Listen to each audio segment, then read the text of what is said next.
Hello and welcome to the United Community Channel. Sorry, I was just checking was my microphone working. I had to change the settings at the last second. But major breaking news, guys. Manchester United have bid for Benjamin Sesko, and it's a big one. It is a big one.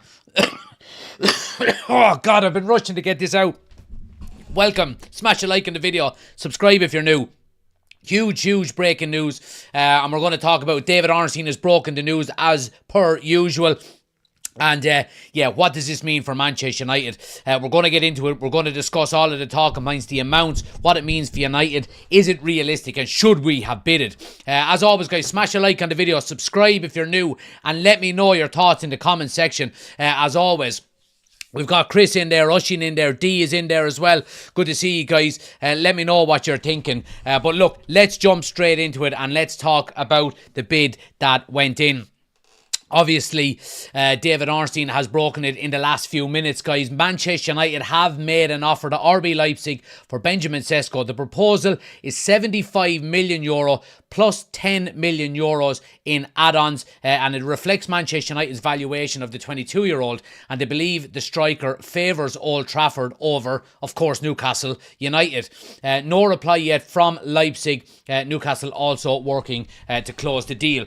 Big news, and of course, Fabrizio Romano followed it up pretty instantly. Manchester United sent official bid, shows how serious and concrete the intentions to RB Leipzig are following Newcastle's €90 million bid. Sources at Manchester United believe Sesko is keen on the move and decided to proceed with the official bid. Now, we spoke about this, and I only done a TikTok about an hour and a half ago suggesting why Manchester United have delayed their bid, and I thought it was actually quite smart. They wanted clarification from Benjamin Sesko that he wanted Manchester United, and if that was the case, United could go in with their own valuation more so than getting into a bidding war with Newcastle, because we will lose that bid. We will lose that bidding war if we go in with Newcastle and try to match them.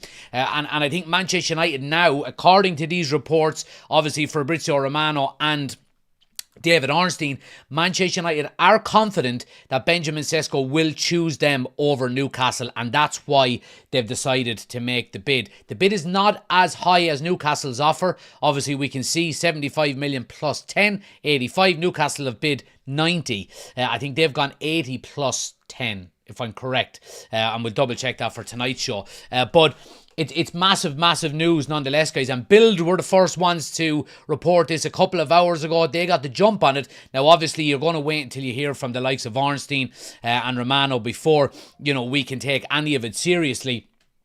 And I'll keep you up to date because there's obviously updated news coming in as we're live as well.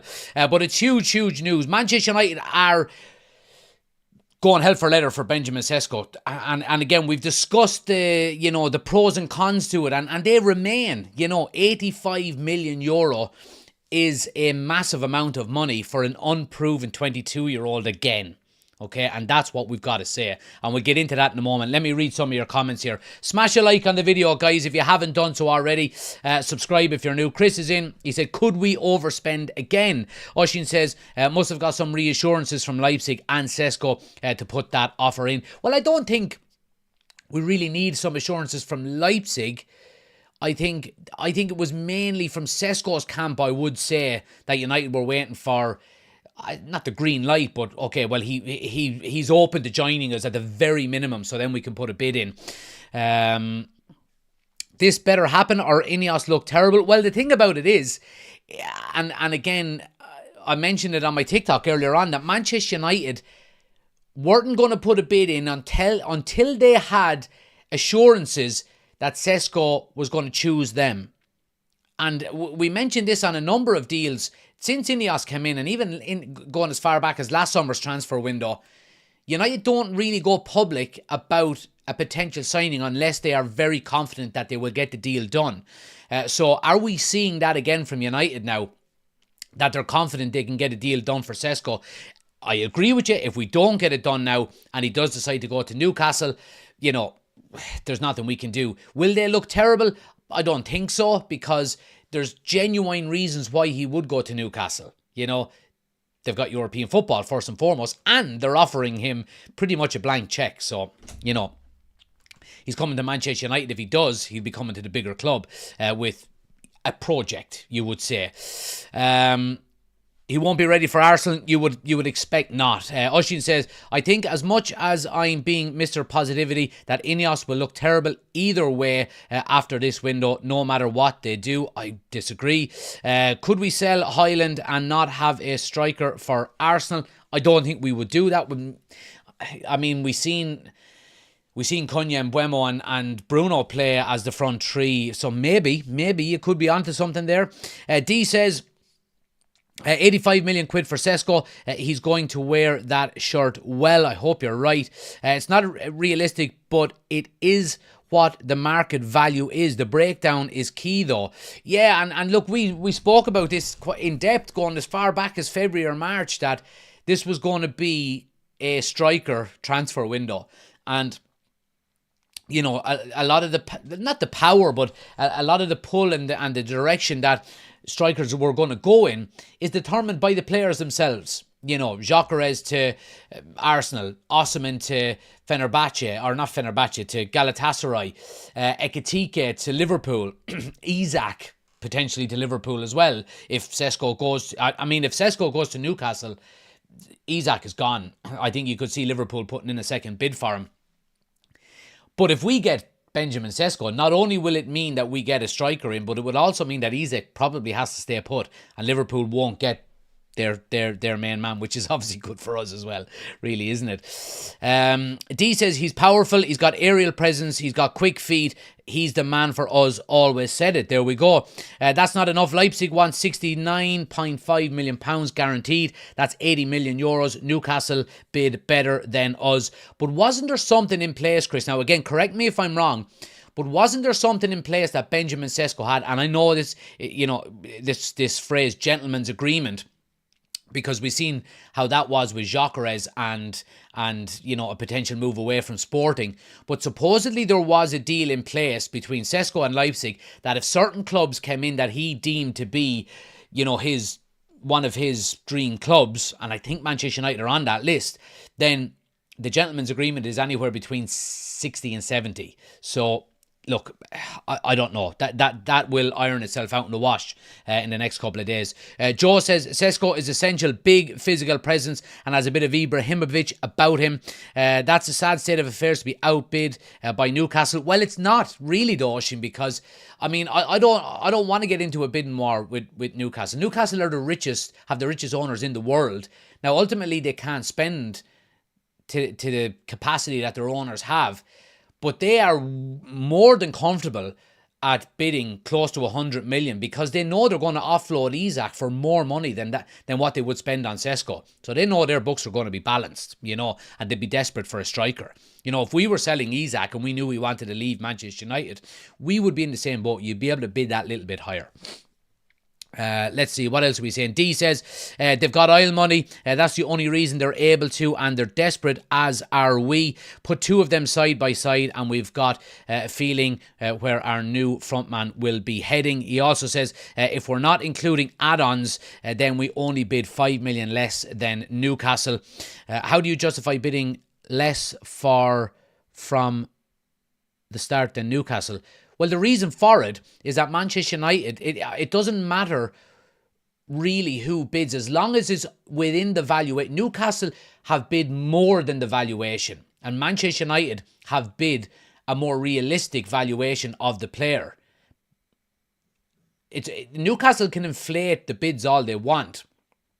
If the player decides that he wants Manchester United, you will always see the club reluctantly lower the price to get the player sold because they don't want an unhappy player. If he decides, I don't want Newcastle, I want Manchester United, then the Newcastle valuation is invalid. It's unrealistic regardless. And we've said, Manchester United have their valuation on him as well as, what David Ornstein says here. David Ornstein says, 75 plus 5 reflects Manchester United's valuation of the 22-year-old. So you can have Newcastle, try and really push to get a deal done. But ultimately, it's the player's choice on where he wants to go. And if he decides that he wants to go to Manchester United, then Newcastle's bid is irrelevant, and United's bid is still on the table. And they're bidding what they deem to be a correct valuation for the player. What else have we got here? Manchester United, Fabrizio said this as well, sent the official bid to show how serious and concrete intentions are to Leipzig. Sources at Manchester United believe Sesko is keen on the move and decided to proceed with the official bid. Newcastle and United waiting on the formal decision. So, like we said, it's going to come down to what he wants more than anything else. Yeah, and that's just the same thing there as well. It's going to come down to what Benjamin Sesko wants. Now, are we paying too much for him? I mean, I'm worried about this. I really am. You know, as excited as I am about getting a new striker in the door, I am worried that we are going down the same avenue as we have previously with the likes of Rasmus Højlund. Now, I know that was under a different regime, and you would hope that, you know, the foundations of this deal and how we... And look, we've wanted to sign Benjamin Sesko for the last 6 years. We first looked to buy him at 16 years of age, and the club he was at the time wanted 2 million. We offered 1.1, then 1.2, then walked away from the deal. So we wanted him for a very long time. And the new regime has come in and they've decided that he is still, you know, the number one choice for them. And Christopher Vivell has a major part to play in this. You know, he knows the player quite well.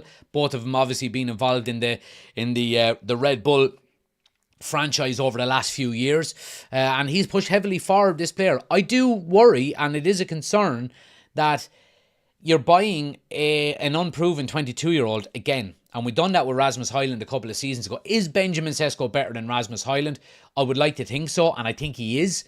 But ultimately, his figures in the Bundesliga are similar to what Rasmus Højlund was getting in Serie A before he came to Manchester United. And that's the concern. Can he cut the mustard in the Premier League? And again, we spoke about, you know, going out and getting a Premier League proven striker, i.e. Ollie Watkins, you know, where you would be more likely to be guaranteed goals than going and getting a 22-year-old from the Bundesliga.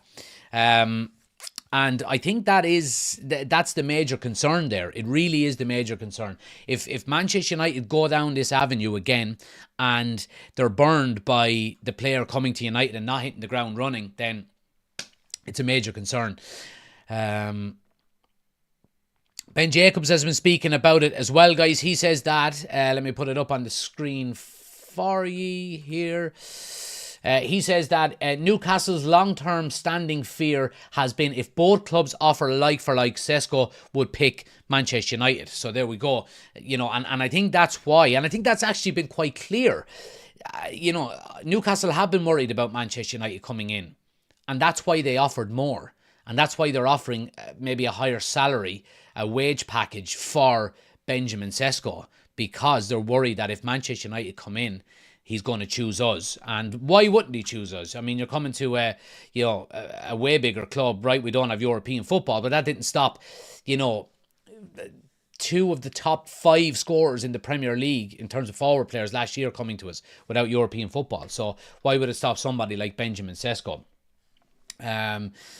Sky Sports have also been speaking, guys. Darmachet has been saying Sesko has been open to both projects, but one source maintains he is leaning towards Manchester United. So look, the signs are good. The signs are good. The bid has gone in. Again, ultimately, we can have our doubts and we can have our worries and concerns about Benjamin Sesko, his age, his profile, his lack of experience in the Premier League, and he will be leading the line for Manchester United if he comes to us next season. He will undoubtedly be leading the line, and you know, you can say that it would be the safer bet to go for somebody like an Ollie Watkins, but ultimately Manchester United are probably looking at longevity here, and as an overall deal, if it does work out and Benjamin Sesko does score goals for Manchester United, it is absolutely 100% the better deal. But again, it's a big question mark because, and it's not that Manchester United are a selling club, but if in 3 or 4 or 5 years' time Sesko wanted to leave, he'd be at his peak, we would get big money for him if he was scoring goals. You know, we're also getting longevity out of him as well that you wouldn't get with an Ollie Watkins. You know, you would hope that we would have the likes of Benjamin Sesko for the next 7, 8, 9 years. Because if he comes and scores goals, gets a new contract, United win trophies, brilliant. He stays with us. So there are pros and cons. There really are. There's pros and cons to absolutely everything here. Let's see what you're saying. I didn't hear about the gentleman's agreement with Sesko, but I worry how true that is. Well, again, you always worry about a gentleman's agreement, don't you? It's a handshake rather than it in writing. You just never know. And we've seen the struggle that Victor Gyökeres had with Sporting over that as well. 85 million, including add-ons, is an extortionate amount of money for any player. Never mind the 22-year-old who is very unproven. Oshin doubles down with that one. Chris says, in the market, I highly doubt you will ever get a proven striker for less. Osimhen would be less, but way higher wages. Yes, and Osimhen is that bit older then as well, and he's kind of in his prime also. Love Ollie Watkins, but he will be 30 soon, and that's the concern. That's the con with to go alongside the pros that we've been speaking about. D says he's strong and quick. I've no worries about him dealing with defenders in the league. Yeah, look, I don't think he will have any issues dealing with defenders. Big, strong chap, good in the air. Just put the ball in the net. That's all we care about. Just put that ball in the net. Guys, look, we're going to leave it there. And we'll talk about it in depth tonight on the... we're doing the podcast tonight at 9 o'clock. So make sure you're tuning in for that, because we won't be around tomorrow for it. So make sure you're tuning in tonight for the podcast. 9 p.m. Hit that notification bell. You'll get notified as soon as we go live. Benjamin Sesko's bid is in. If we have any updates on it between now and the live show tonight at 9 o'clock, make sure you're following us on Instagram and TikTok and on Twitter. We will update you there as well. Thanks for watching, guys. Thanks for listening. Like I said, I'll be back tonight. Until then, take it easy. Good luck.